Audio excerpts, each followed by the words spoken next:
What's up, everybody? Welcome to the Ron Line Report. Awesome guest today. One of my favorite people in this industry. 212 Olympia champion, two-time Open Bodybuilding Pro champion. Yeah. I even wore the shirt today for your first Open win. Remember the Legion? Nice, the Legion. Yeah. There you go. Just won the Japan Pro a couple weeks ago. Yes. Please welcome, originally from the great state, the Garden State of New Jersey, but now in the Lone Star State, Texas. Yes, Giant killer, Shaun Clarida. Yeah. Hey, what's up, Ron? Thanks for having me on, man. It's been a while.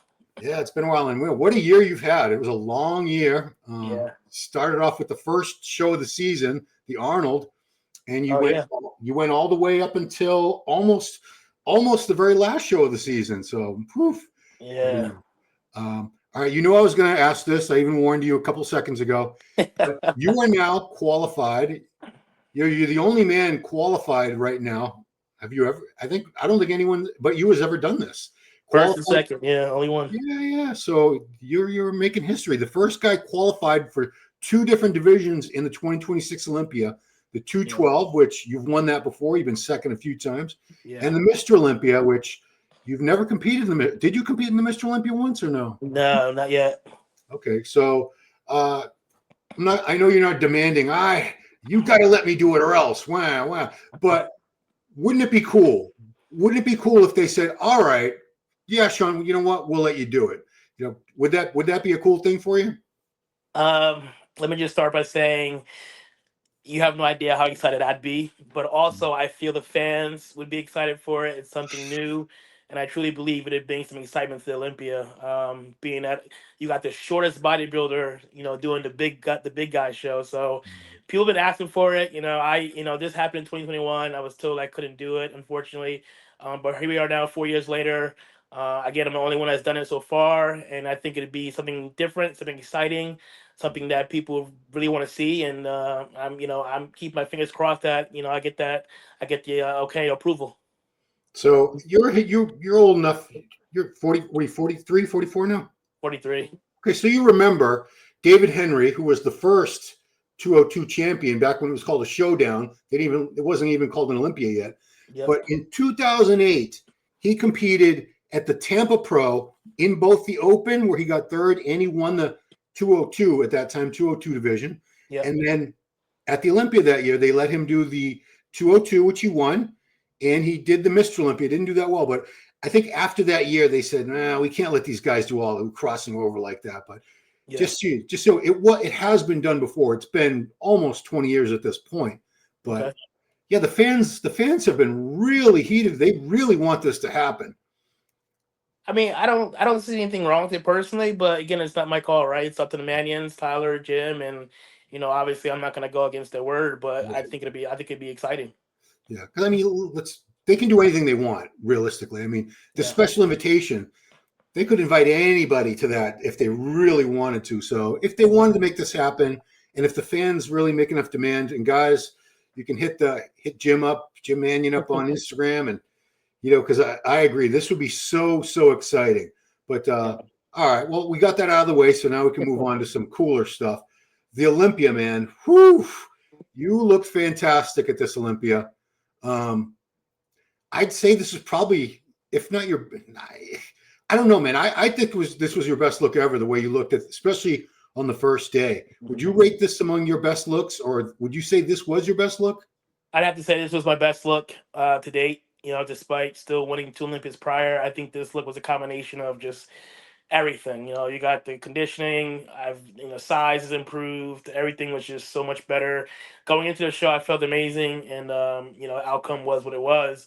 I think it was definitely a close decision, close battle, and I was just excited to be able to display a better or a newer version of myself. Yeah, because I mean, who gets better after all this time? It's pretty crazy. Because you've been working with Boss. You still work with Boss, right? No, I work with John Jewett. I suck. I'm the worst. Who is it? John Jewett. John Jewett. I knew that.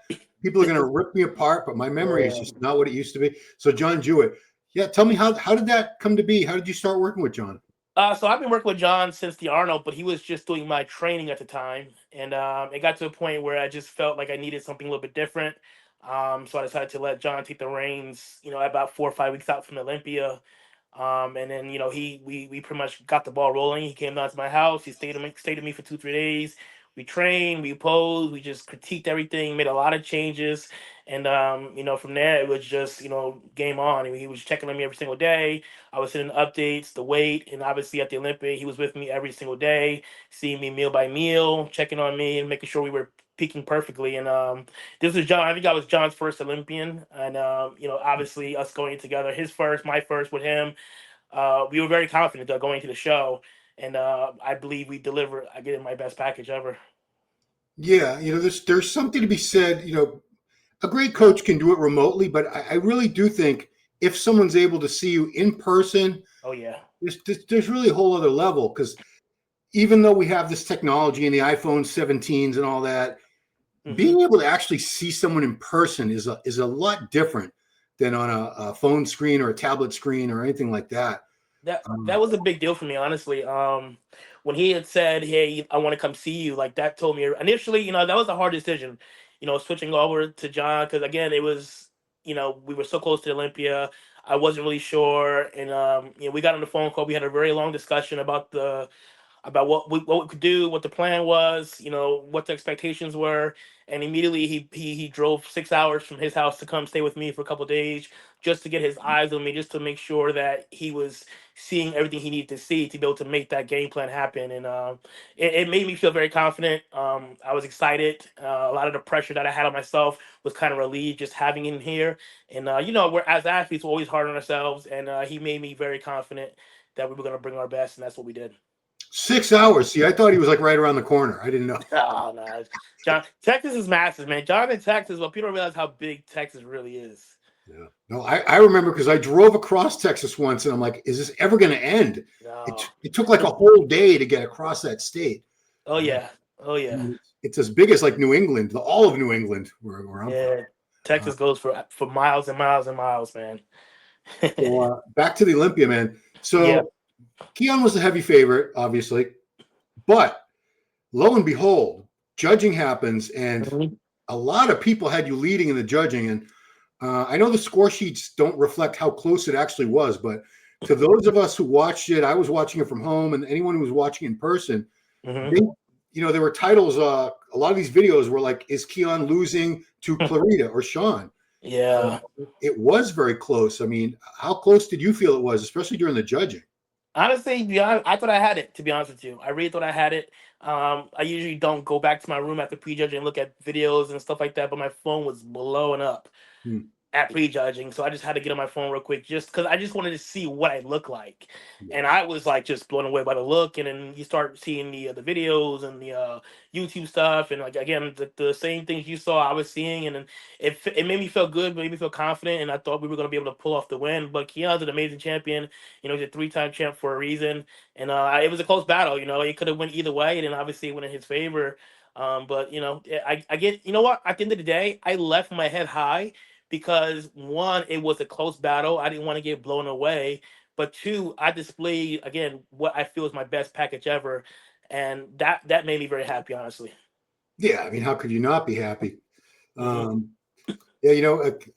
It's not your fault, but Keone hasn't talked to me since the 2023 Olympia, and you know why? Was that So I did a prediction with a prediction video with Giles like 3 days before that, and okay? I had you winning in my predictions. Oh man.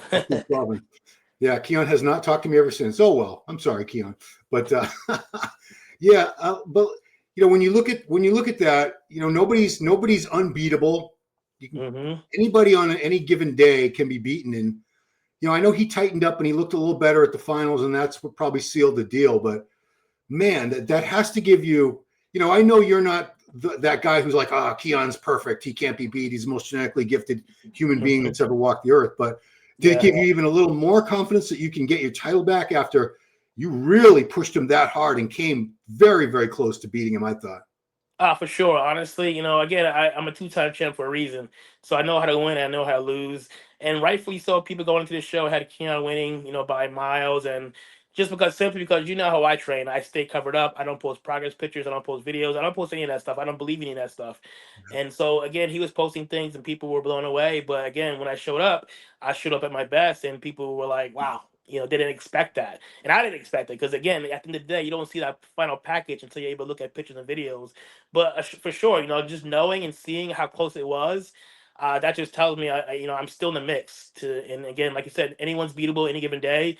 What's going to happen next year, we don't know. But Keon's obviously going to be there, or if he goes to the Open, I'm not sure what the decision is. But you got Nihat, you got the other guy, so it's definitely not anything I take for granted as far as like, I'm second, I'm the next in line. No, it doesn't work that way.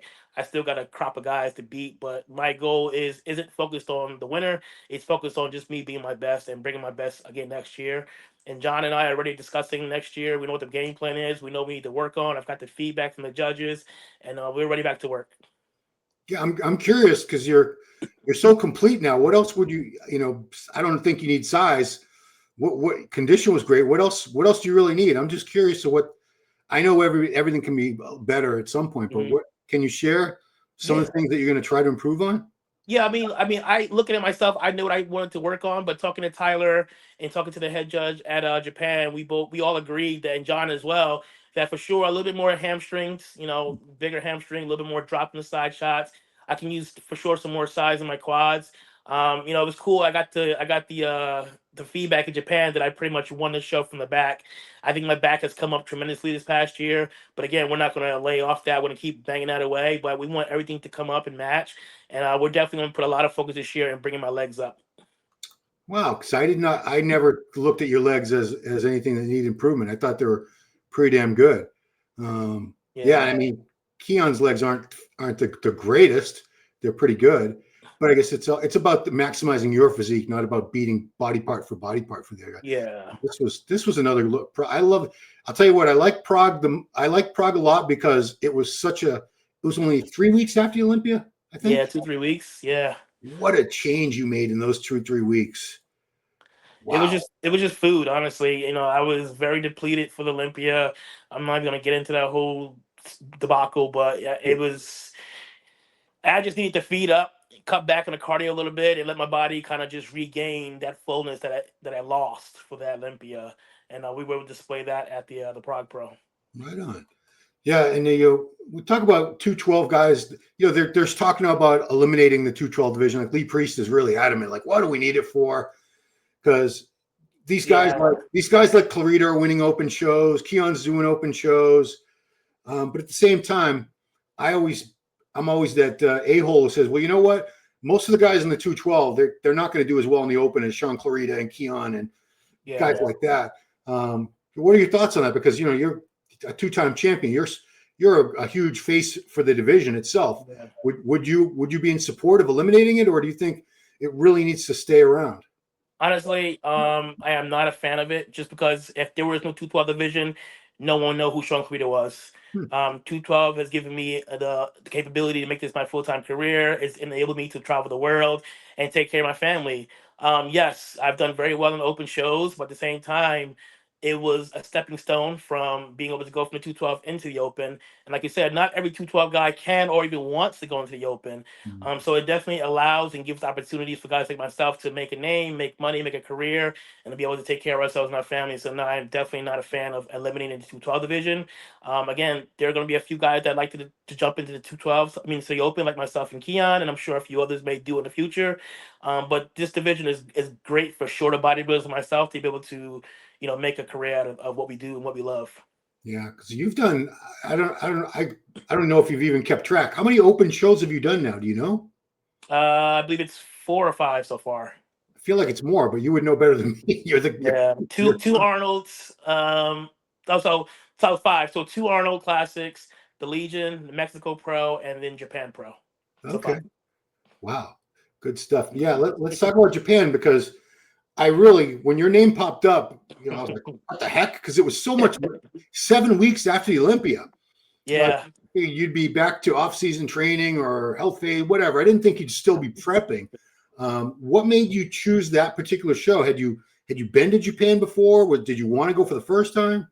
So I went to Japan in 2018, but that show was picked out months and months ago, even before the Olympia. Once the schedule was released, was it January, February of last year.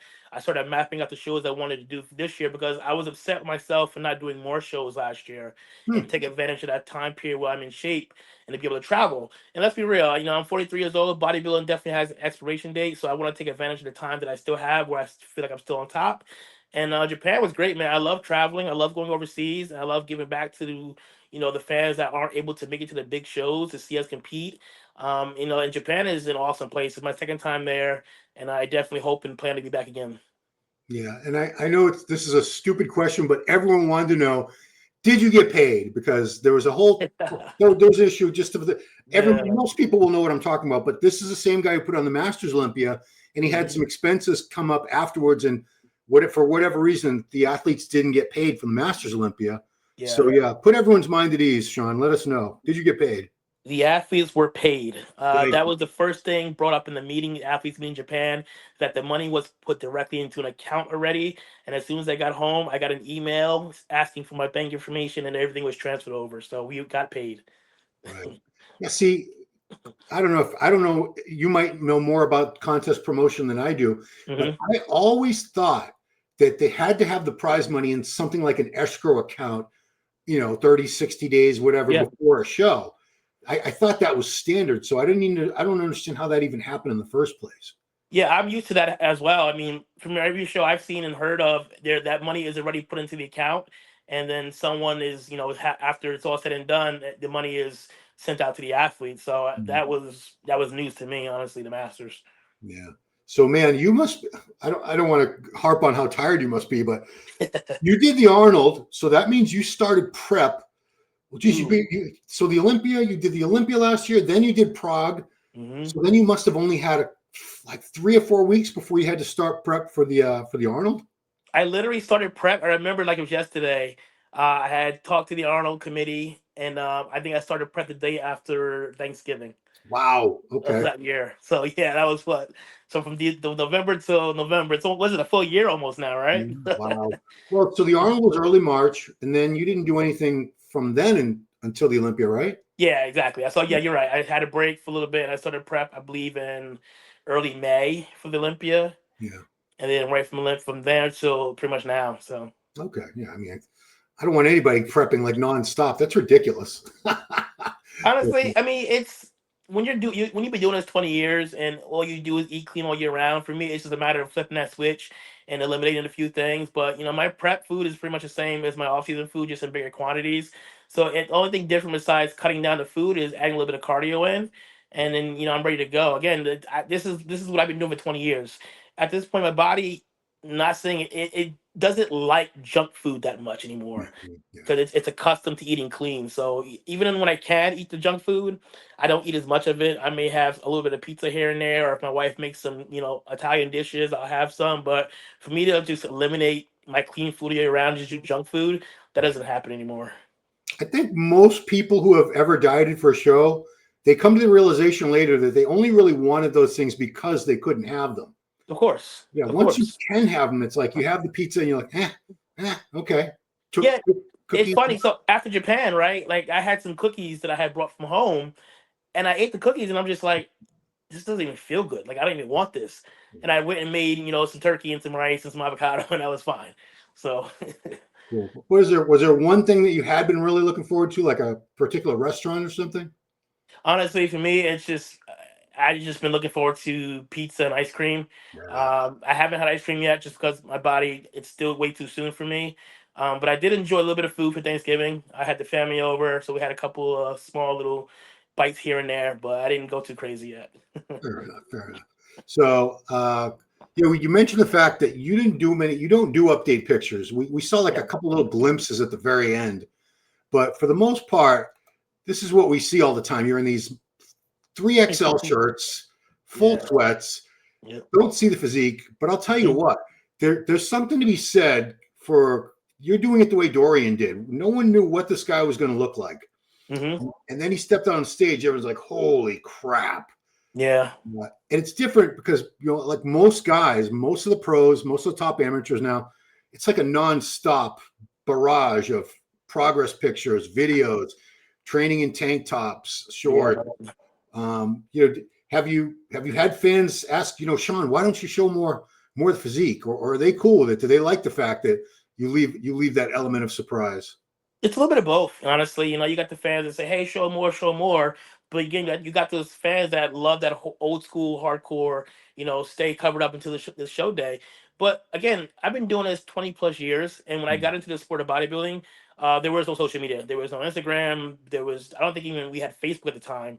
Hmm. But when I grew up and came into the sport, I trained with the old school guys, so they taught me how to train and how to properly dress. So back then I was wearing, sweatshirts, sweatpants, boots, hats, the whole 9 yards, and I never changed my ways. Even when social media came about, and you see people training in tank tops and showing off, and yeah, they're getting more followers and they're making more money, to whatever the case may be. But I stayed true to myself and truly what made me happy. And luckily for me, I've got great sponsors that don't care, if I don't train in a tank top, whatever. They just allow me to be who I am and do what I do. And again, you're gonna have those fans that respect and love what you do. Just like Dorian, Dorian, he did the work, he showed up, and he shocked the world. And that's something I've always believed in. Again, I've never been a fan of progress pictures. Obviously, you guys have seen a couple of those leading into these later shows, but like for the Olympia or the first show of the year, you'll never see me post a progress picture or anything like that, or even in a tank top training. So that's just something I never really believed in.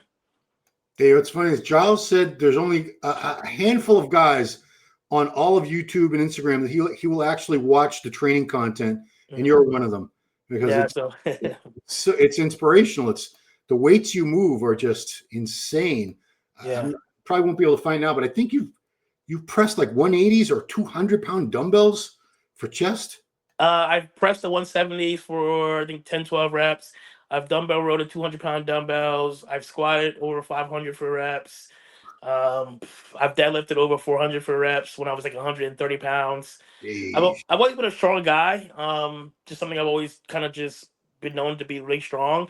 But my training has definitely changed over the past 2.5 years. Obviously, building my own gym now. You guys probably see I don't train with as much dumbbells anymore, simply because one, I train alone. But two, again, I'm older, and for me, the biggest thing is recovery and staying injury free. So a lot of my training this year has been done on machines and cables. Yeah, once in a while you may see me bang around, a T-bar row or a dumbbell for some reason, but I would say 85, 90% of my training has been done on machines. And when people kind of give you crap for it, it's like, look what I was able to produce on stage this year with training on machines and cables. So I truly believe that my best look has been built this past year, simply training smarter and not harder, and focusing more on squeezing on the machines and cables versus just slinging around dumbbells. Hey, it's weird how some people get so they have that up their butts that you have to only use free weights. And I'm wondering, like, where do they? I understand, Ronnie did all the barbells. Ronnie was all barbells, dumbbells for the most part. Mm-hmm. But you look at Phil Heath, seven-time Olympia champ, 7 years in a row. Yep. Never saw him doing barbell squats, barbell deadlifts, barbell rows. No. He used free weights, but he used a lot of machines. And in the end, the physique is all that matters. Absolutely. And Absolutely. it's all resistance. I'm not an exercise physiologist or scientist, but 400 pounds on a machine. Don't tell me that's like zero weight. Of course it is. Seriously. I mean, I agree. When you're first getting into it, I did all the heavy compound stuff to build that foundation, right? To build that muscle, to build that density. And over time, it was more about refining and making things a little more symmetrical and just being smarter with my training. So yes, I agree. When you first get into the sport of bodybuilding, definitely do the foundational, compound movements, the squats, the barbells, the deadlifts, to build that foundation. Once you get to a certain point, you can start focusing on more machines and cables to kind of refine and bring up weaker areas. And also being 43, I'm sure you're in the back of your head, that it probably wouldn't be smart to be doing mega heavy compound movements for everything. Literally, if you want to keep doing it. If I was still, I guarantee, if I was still training that same way and had the same mentality, I'd probably be done 2 years ago. Honestly. I mean, the greatest example we have of longevity is Dexter Jackson. Mm-hmm. That's the guy who was able to do this longer than anybody in the game ever did. And he was smart toward the last, I'd say, at least 10, maybe closer to 15 years of his, he was a pro for over 20 years. Yeah. He started gravitating a lot more toward cables and machines. And it's not like his physique got worse. He was training that way when he won the Olympia. Yep. He won his last couple Arnolds. It's training smarter, not necessarily harder. So, The you know, muscle's there. The muscle's not going anywhere as long as you're training it and putting it under resistance. It's still gonna improve. It's still gonna get bigger, and you're not gonna lose that muscle. right. All right. I got to go to your Instagram post you made today. This was something else. Uh, You know, I know how far you've come, but yeah. Wow. maybe not everyone has seen these pictures. So this is 20 years. You've been competing. Was that when you started competing, 2005? That was one of my first shows. Yeah, 118 pounds. Yeah. So I'm horrible at math, but 40. So you're like 22, 23 years old there? 23. Yep. Wow. So 118 pounds to 180. So man, again, I'm horrible at math, but that would be like a 62. guy. That would be like a guy who started competing at like 170, ending Yeah. up competing well over 300, I think. Yeah, give or take, because I at 62 pounds added over that grace period of 20 years. And some people it's like, oh, that's it. Like, yeah, but if you know bodybuilding and how it's really done, you're really gonna gain 2 to 3, if that, pounds a year, quality muscle. And I just did it the smart way. I didn't rush anything. I didn't overeat. I didn't do anything crazy drastic. And that's the reason why I've lasted so long. So let me ask you, 20 years ago when people were seeing you on stage, Hmm. did they give you encouragement? Did they say, you can be one of the greatest of all time, or did you not get that and you just had to find it internally, that belief in yourself? Complete opposite, Ron. So 2000, I think it was 2006. My training partner at the time, Dolo, and I were training at a college gym. This was, 1 year into competing at 120 pounds. I told him I'm going to be the Olympia stage one day. I'll be Olympia champion. He believed in me, but others, friends, even sometimes even family, didn't believe. They laughed at me. I Hmm. remember when I turned pro at the NPC Nationals in 2012. I'm not going to say the names, but a particular person came up to me and said, "Congratulations, your career is over." And I go, "What do you mean?" He's like, "Well, you're a bantamweight. You're too small to be a good pro. You're not going to make it to the Olympia. You might as well just give up now. There's never been a bantamweight who's ever gone on to do well in the IFBB." And I said, "Okay, cool." And again, like my poster right there. And when people laughed at me and told me I couldn't do it, I just kept my mouth shut and kept working. And here we are, 20 years later. 8 pro wins. A two-time Olympia champion. One of the best 212 bodybuilders in the world. I mean, I've done everything that people said I couldn't do. Yeah, I've been trying to track down that person. Everyone has been trying to track that. And if I told you, you know who the person is, but I'll never say the person's name. Well, I had Justin Compton on a couple weeks ago, and I said, "Was that you, Justin? Was that you that told him that?" He was like, "No, man, I didn't tell him that." So it No. wasn't Justin.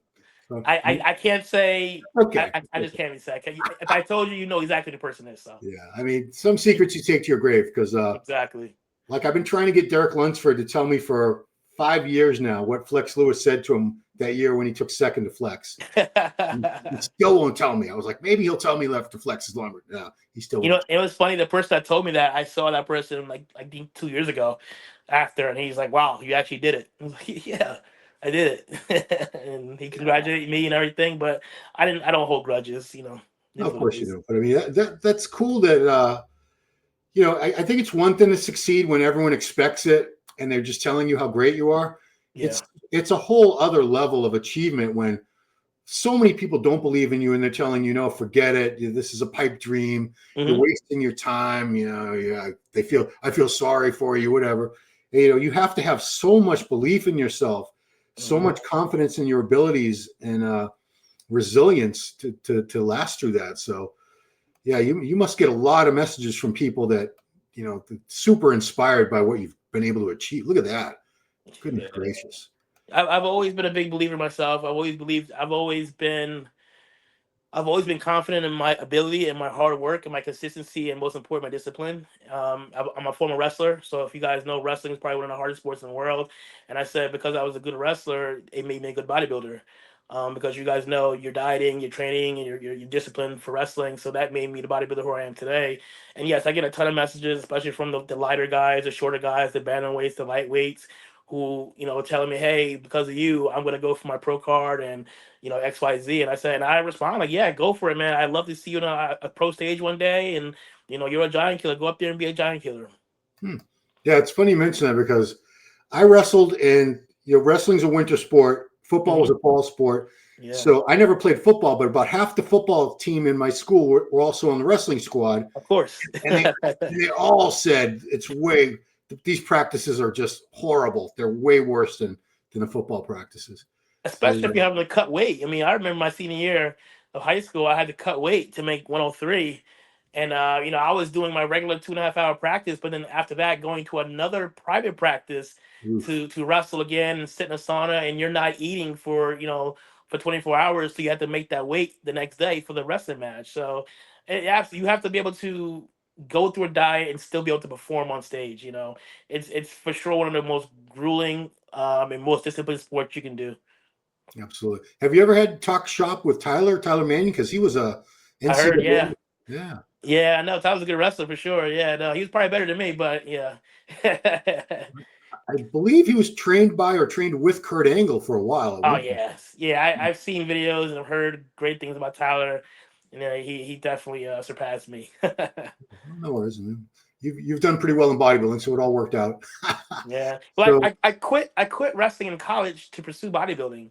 wow. Because I went to Rider University, a D1 wrestling program. I was a walk on, and I made the team as a walk on, and my first year was great. Second year came, and then someone persuaded me to do a bodybuilding show. At that time I didn't know what bodybuilding was.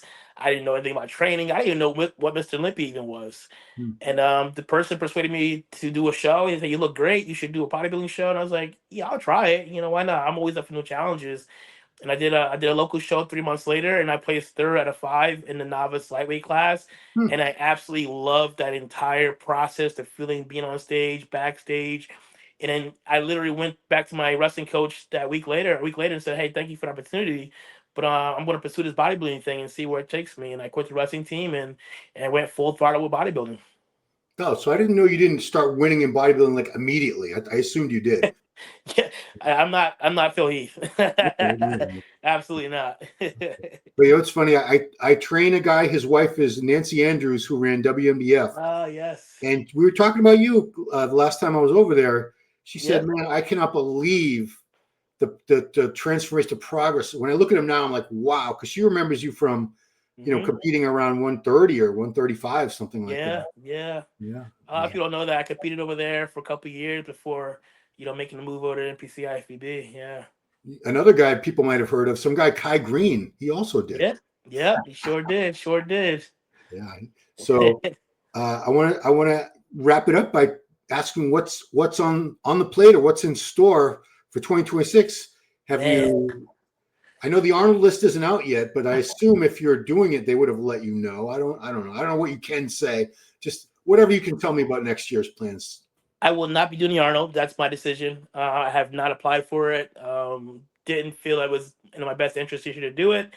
John and I discussed, some of the plans, maybe this show, maybe that show, but we really sat down and said, hey, with the Olympia being as close as it was, give us that time that we need to improve, especially in the legs, and make a run for that title again next year. I'm not sure who's going to show up, if Keone's going to come back to the 212, or again, every guy in that lineup is dangerous. Every guy in that lineup is a champion, and I don't take anyone lightly.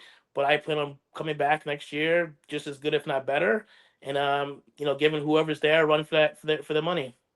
And we're going to have, I'm sure, another 6, 7, 8 post Olympia shows after the Olympia. So this seems to be a pattern, and Yeah. people like it when you do that. They love to see you and Keone jump into these open shows after Olympia. So Yeah, is that a possibility again in 2026? absolutely. I Yeah. will be doing multiple shows going forward. God willing, I'm healthy. Family's good. That is absolutely the plan.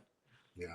And the funny thing is people say, well, they're probably going to be like 10, 20 pounds heavier than they were at the Olympia. But, why would you do that? Every show I've done, an open show, I've stayed in my lane and ran my own race. For the Japan Pro, people probably don't believe I was pretty much the same weight I was at Olympia, 181. I believe it. Yeah. We don't play the size game. We don't try to fill up. We don't do any of those crazy things. John is very moderate with everything, and I love him for that. And he takes health into consideration very heavily, and I appreciate that for sure. But yeah, we don't just because it's an open show doesn't mean that I'm gonna try to match these guys size for size. Because chances are, like Japan, I think I was probably one of the hardest guys in that lineup, Oh, yeah. honestly. So I say I play my game and roll the dice, and sometimes it go in your favor, right?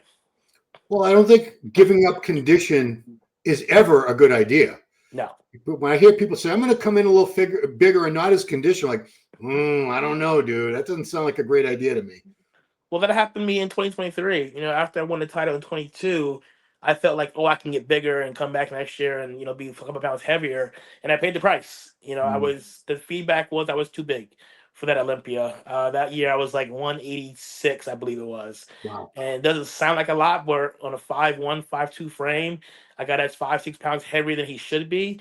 It's a big deal, and so yeah, that's why we tried to this year we really wanted to come back and bring back what I was known for, what has won me 2 titles in the past, not being the biggest guy on stage, but being the most complete guy on stage and making conditioning the forefront of everything.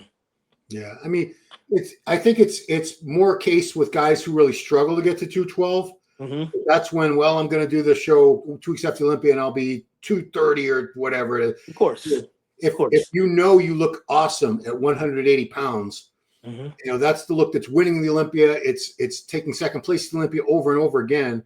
Why would you mess with that, or why would you come in with a look that was fuller and less conditioned? Because it's Exactly. that muscle maturity and detail that sets you apart from most other competitors in the pro league right now. Yeah.